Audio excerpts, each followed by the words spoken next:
In the summer of 1969, two small Central American nations played 3 football matches to decide who would go to the World Cup. Within weeks, those matches had helped trigger a real, shooting war. Fighter jets bombing cities, tanks rolling across borders, and thousands of people dead in under 5 days. It's remembered today as the Football War, and while the truth is far more complicated than a soccer match caused a war, what happened between El Salvador and Honduras in June and July of 1969 remains one of the most extraordinary and most misunderstood collisions between sport and geopolitics in modern history. This is the real story of how 3 World Cup qualifying matches became the spark that lit a fuse that had been burning for decades. Before we get into the matches themselves, it's important to say clearly, this war was not, in any real sense, caused by football. That's the myth. And it's the reason this story gets told and retold, because it's a genuinely irresistible headline. A war over a soccer match. But historians who've studied this conflict for decades agree on something more complicated and, honestly, more interesting. Football didn't start this war. It was the spark that landed on a pile of dry, decades-old kindling that was already smoldering.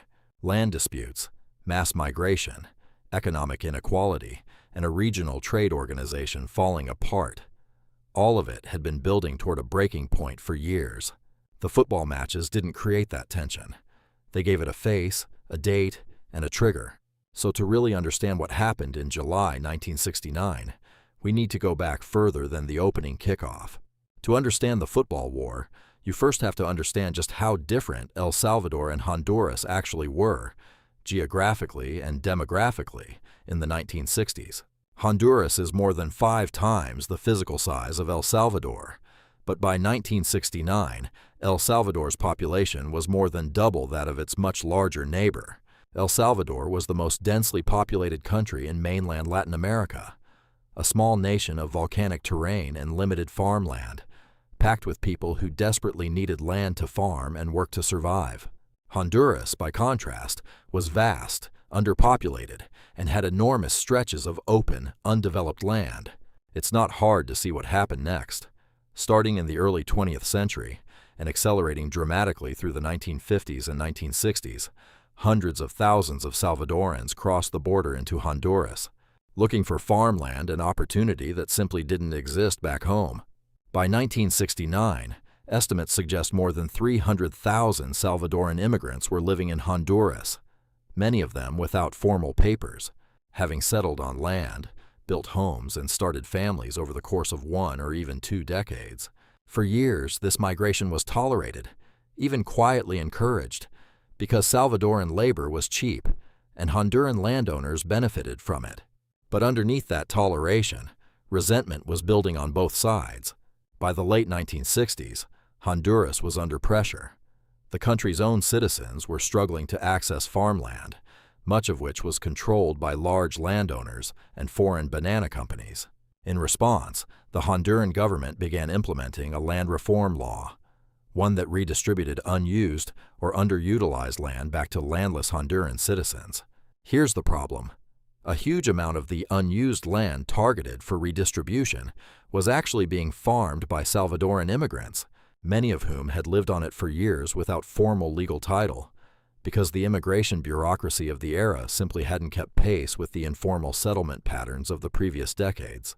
Under the new land reform push, Honduran authorities began evicting these Salvadoran settlers, sometimes forcibly, sometimes violently, reclaiming land and, in many cases, deporting entire families back across the border into El Salvador. Newspapers, particularly on the Salvadoran side, began reporting stories, some verified and some wildly exaggerated, of Salvadoran families being beaten, robbed, and driven from their homes. Refugees returning to El Salvador told stories of violence, of walking for days back toward the border with nothing, of homes burned and property seized. Whether every single story reported in the press at the time was entirely accurate is something historians still debate. But the emotional and political effect on both populations was very real. In Honduras, nationalist sentiment framed the evictions as simply reclaiming what belonged to Honduran citizens. In El Salvador, the same events were framed as a humanitarian crisis, even ethnic persecution, against Salvadoran families who had lived peacefully in Honduras for years. By the spring of 1969, this powder keg of land disputes, mass displacement, and dueling nationalist narratives was already close to igniting. And then, almost by coincidence of the FIFA World Cup qualifying calendar, El Salvador and Honduras were drawn against each other in the qualification process for the 1970 World Cup in Mexico. The first match of the three-game qualifying series took place on June 8, 1969, in the Honduran capital of Tegucigalpa. Given everything already simmering between the two nations, this was never going to be an ordinary football match. In the lead-up to the game, Honduran fans reportedly gathered outside the hotel where the Salvadoran national team was staying, making noise through much of the night, specifically to prevent the visiting players from getting proper rest before the match, a tactic of psychological gamesmanship that took on a much darker edge than ordinary football rivalry. Honduras won the match 1-0. For the Salvadoran team and its traveling supporters, the loss, combined with the hostile reception they'd received, was humiliating. Reports emerged of Salvadoran fans being harassed and, in some accounts, physically attacked in the stands and around the stadium. Back in El Salvador, the news of the match and the treatment of the traveling Salvadoran fans was met with outrage. Local media coverage amplified the sense of national humiliation, framing the loss not just as a sporting defeat, but as one more example of Honduran hostility toward Salvadorans. 1 week later, on June 15th, the second match took place in the Salvadoran capital, San Salvador, and this time the roles reversed dramatically. Salvadoran fans, determined to return the hostility they believed their team and supporters had faced in Tegucigalpa, subjected the visiting Honduran players to a similarly sleepless night before the match, along with reports of intimidation and harassment around their hotel. Some accounts from the time describe Honduran flags being burned in the streets outside, and a genuinely hostile, charged atmosphere surrounding the entire Honduran delegation from the moment they arrived. On the pitch, El Salvador delivered a decisive response, a 3-0 victory, evening the series at 1 win apiece. But the aftermath was, if anything, even worse than after the first match.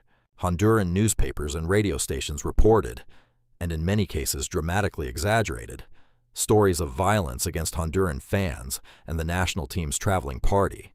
Rumors spread of assaults, of the Honduran flag being desecrated, of a national anthem drowned out by jeers. Whatever the precise, verifiable truth of each individual incident, the broader pattern by this point was unmistakable. Two nations that already distrusted each other over land, migration, and economic grievance were now funneling all of that resentment through the lens of football, with each country's media amplifying every real or rumored slight against their own citizens. Crucially, it was in the days immediately following this second match that the situation on the ground, separate from football entirely, began to escalate dramatically. Reports of Honduran mobs attacking Salvadoran immigrant communities intensified. Thousands of Salvadorans, fearing for their safety, began fleeing Honduras and returning to El Salvador, joining the wave of refugees and deportees already displaced by the land reform evictions earlier that year. On June 26, 1969, El Salvador took an extraordinary step. It formally severed all diplomatic relations with Honduras.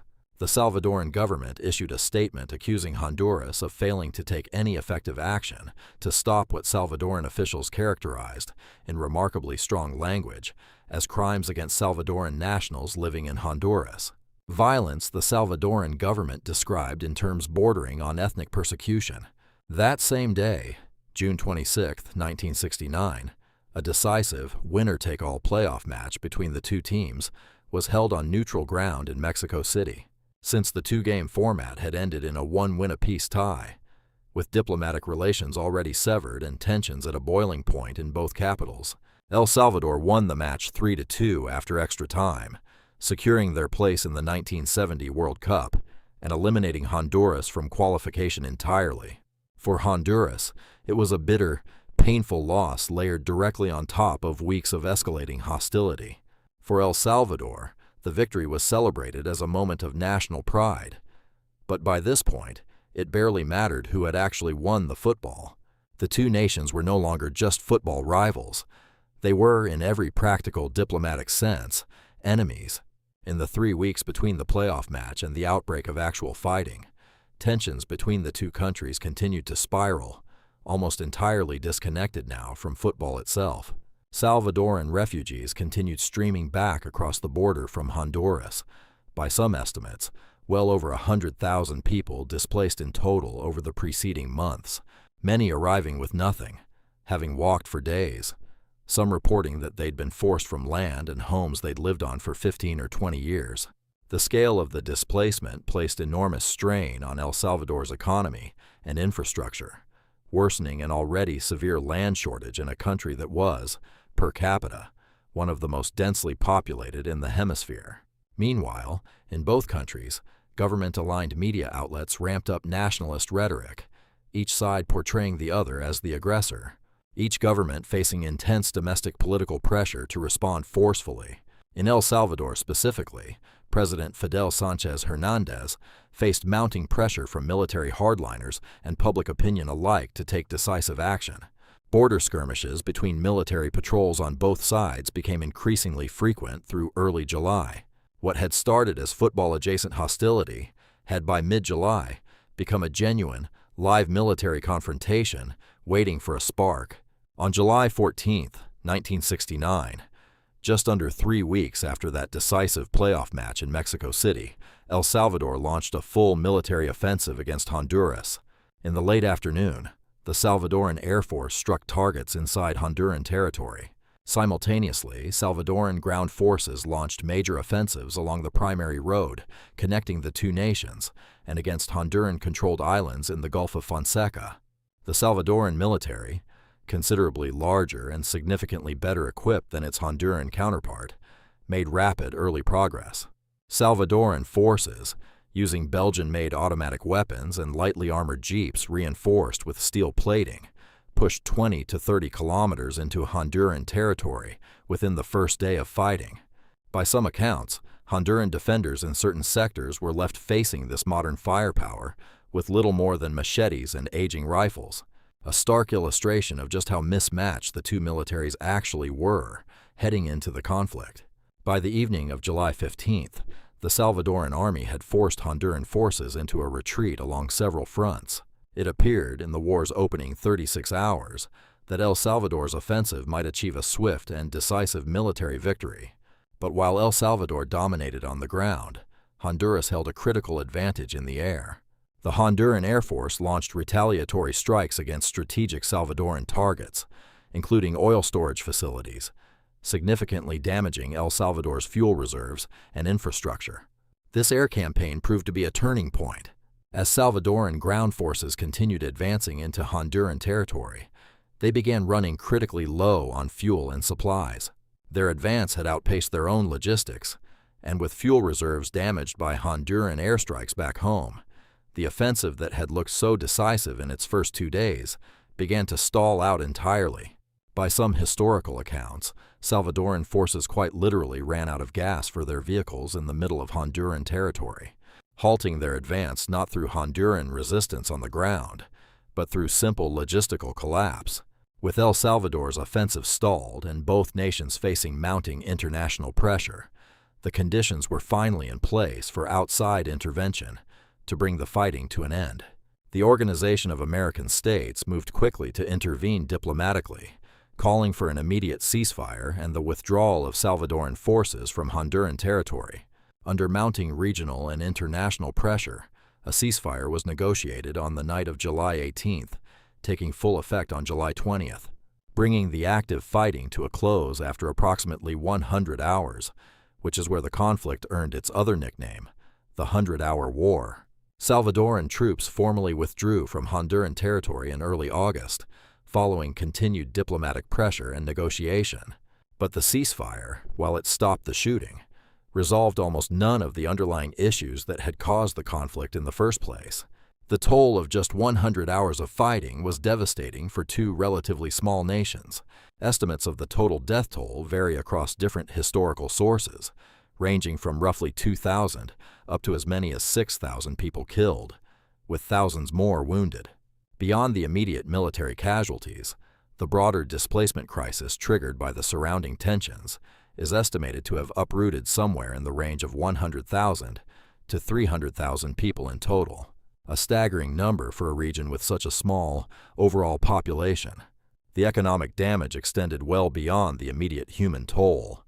The Central American Common Market, a regional trade organization that both nations had relied on for cross-border commerce, was severely disrupted, with trade between El Salvador and Honduras collapsing almost entirely in the years that followed.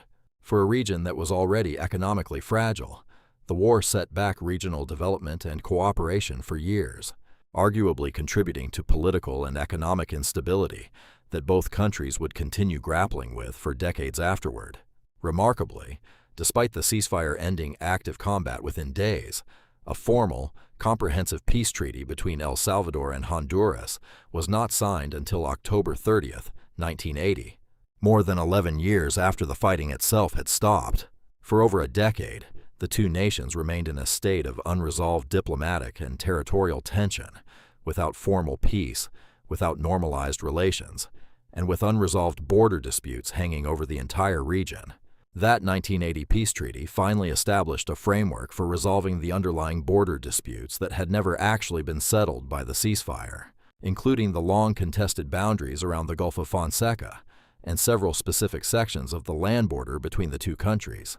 Even then, some of these disputes were significant enough that both nations ultimately agreed to submit them to the International Court of Justice at The Hague for final resolution, a process that continued unfolding gradually over subsequent years, illustrating just how deep and how genuinely difficult these underlying territorial questions had always been. Questions that a football match could never have caused, and that a ceasefire alone could never fully resolve. So, did football actually start this war? By now, hopefully, the answer feels a lot more nuanced than the popular nickname suggests. The honest, historically grounded answer is this: the football matches were a catalyst, not a cause. They took decades of pre-existing tension over land, migration, and economic inequality, and gave that tension a very public, very emotional, very nationalistic stage to play out on. 3 separate times, over the course of about 3 weeks, without the underlying land reform evictions, without decades of unresolved migration tensions, without a regional trade organization already under strain, 3 football matches almost certainly would not have escalated into an actual shooting war. But it's equally true that without those 3 football matches serving as a very public, very visible flashpoint, the underlying tensions might have simmered for longer before finally boiling over through some other trigger entirely. Football didn't create the war, but it absolutely accelerated it, compressing years of slow-building resentment into just a few explosive weeks.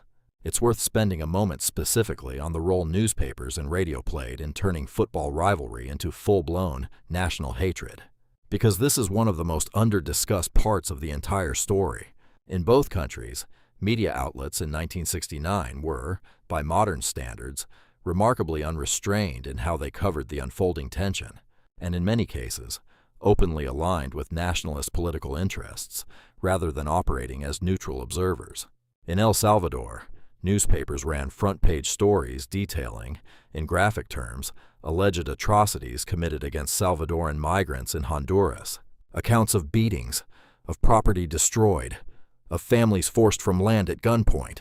Some of these accounts were later verified by historians as substantially accurate. Others were embellished, exaggerated, or based on second-hand rumor, rather than confirmed reporting. But at the time, readers had no easy way to distinguish between the two, and the emotional impact of the coverage was identical either way: outrage, humiliation, and a growing sense that Honduras posed an existential threat to Salvadoran citizens abroad. In Honduras, the press ran its own parallel narrative.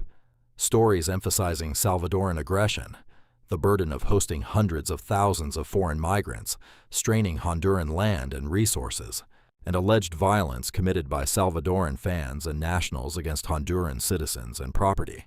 Radio broadcasts, reaching into rural areas with limited literacy and limited access to competing sources of information, played an outsized role in shaping public opinion in the weeks between the second match and the outbreak of war. This matters because it's a critical piece of the puzzle historians point to when explaining exactly how football matches escalated into military conflict so quickly. It wasn't simply that fans were angry about a result. It was that an already primed population, fed a steady diet of nationalist media framing for weeks beforehand, experienced each match as confirmation of everything they'd already been told to believe about their neighbor. The football didn't need to cause the anger. The anger was already there, waiting for a stage dramatic enough to justify it publicly. For the ordinary Salvadoran families who had spent years, sometimes decades, building lives in Honduras, the events of 1969 were not an abstract geopolitical story. They were a lived catastrophe. Many of these families had crossed the border generations earlier, in some cases before either country had established the kind of rigid immigration bureaucracy that would later render their presence illegal retroactively. They had cleared land, built homes, raised children who had never set foot in El Salvador, and considered rural Honduras simply home. The eviction and deportation campaigns that intensified through 1969 didn't just displace individuals. They fractured entire communities that had existed along the border region for generations.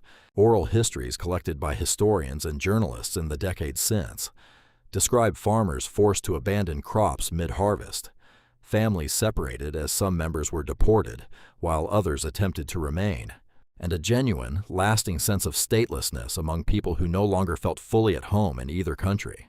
On the Honduran side, meanwhile, ordinary citizens who had nothing to do with land reform policy or military decision-making found themselves living through actual combat. Salvadoran ground forces advancing through Honduran territory, Honduran towns near the border directly in the path of the fighting, and the disruption of daily life for a population that, like their Salvadoran counterparts, had little say in the political decisions that led their countries to war. It's easy when discussing wars at the level of troop movements and diplomatic timelines to lose sight of this. But the football war, like virtually every conflict in history, was ultimately fought and suffered by ordinary people who had far less control over the outcome than the politicians, generals, and yes, footballers, whose names ended up attached to the story. Even decades later, the football war remains a uniquely sensitive point of reference whenever El Salvador and Honduras meet on the football pitch. Matches between the two national teams, whether in World Cup qualifying or regional tournaments, are still covered by media in both countries with an awareness of this shared, painful history that few other football rivalries anywhere in the world carry with quite the same weight. For football historians and conflict researchers alike, the football war has become something of a cautionary case study, frequently cited in academic literature on the relationship between sport, nationalism, and conflict, precisely because it offers such a clear, well-documented example of how sporting rivalry can interact with, amplify, and become entangled with much deeper political and social tensions. It's referenced in international relations courses, in sports sociology research, and in discussions about the responsible reporting of high-tension sporting events in politically fragile regions, a lesson that extends well beyond Central America and well beyond 1969. Here are a few details from this story that even dedicated football history fans often don't know. Despite everything that happened, El Salvador's national team did go on to compete in the 1970 World Cup in Mexico, the very tournament these violent qualifying matches had been fought to reach. Though the team was eliminated in the group stage without registering a single point, the Honduran Air Force's strikes on Salvadoran oil facilities during the war are considered by some military historians to be a textbook example of how air power and logistics, rather than raw troop numbers, can decisively determine the outcome of a short, intense conflict. And the border dispute over specific land sections that fueled the original tensions wasn't even finally resolved by the International Court of Justice process until years after the 1980 peace treaty was signed, meaning the true legal resolution of a dispute first ignited around a football pitch in 1969 took even longer to formally settle than the war itself took to fight. It's tempting to file this story away as a strange historical curiosity, the war that soccer supposedly started. But the real value in understanding what actually happened between El Salvador and Honduras in 1969 is what it reveals about how conflicts genuinely ignite in the real world. Wars are almost never caused by a single event. They're caused by years of unresolved grievance, economic pressure, and displacement, waiting for a moment, a symbol, a flashpoint dramatic enough to finally break the surface. Sport, because it carries such intense national identity and emotion, is uniquely capable of becoming that flashpoint, not the root cause, but the spark that makes years of slow-building tension suddenly, violently visible to the entire world. Understanding that distinction matters far beyond football history. It's a lesson in how quickly deep, unresolved tension between neighbors can turn into something catastrophic once the right, or rather the wrong, moment arrives. 3 football matches, 3 weeks, 100 hours of actual fighting, and more than a decade before a real, lasting peace was finally signed. The football war remains one of history's most vivid reminders that sport doesn't exist in a vacuum, separate from the political and social pressures surrounding it. It exists inside them, sometimes reflecting those tensions, and on rare, tragic occasions, appearing to ignite them entirely. El Salvador and Honduras didn't go to war over a soccer match. They went to war over land, migration, and decades of unresolved resentment. And 3 football matches, played out in front of an entire region already primed for conflict, turned out to be exactly the spark that tension had been waiting for. If you found this deep dive into one of football's most extraordinary real-world stories fascinating, make sure to subscribe, because we're covering more of the sport's most shocking, hidden, and historically significant true stories in the videos ahead. And let us know in the comments, had you heard of the football war before today, or is this the first time this story's crossed your radar?